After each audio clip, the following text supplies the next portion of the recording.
Do homeless people need housing to get their lives in order, or do they need to get their lives in order to get housing?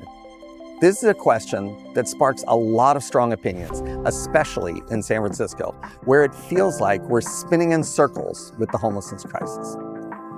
But there's a model that's working, and it's happening in Houston, Texas. Houston used to be on the worst list for homeless for cities across the country, but in the last decade, it's turned around. While considering how Houston could be more fiscally responsible, their mayor looked at the budget and saw that homeless services and ambulance rides were a massive strain on the budget. So she asked experts to give her whatever solution penciled out by the numbers, whether it be progressive, centrist, or a conservative solution.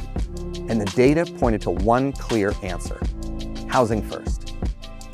Houston launched a pilot program to give 2/3 of the city's homeless people a place to live, a social worker, and connect them with medical, mental health, and addiction services.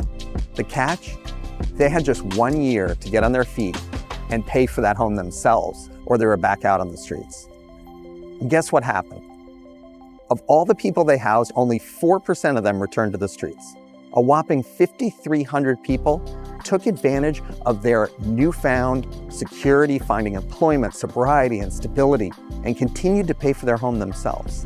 Homelessness there went down 64%. People are happier and healthier, and city spending on homelessness went way down.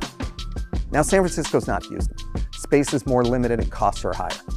But while Houston could expand housing outward, San Francisco could expand living opportunities inward and upward.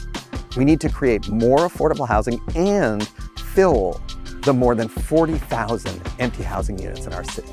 And we already know that when San Francisco emphasizes housing first, we have had remarkable success. 83% of those placed in supportive housing stay housed for years. We can make this work. It's time that San Francisco fully commits to doing what works: housing first.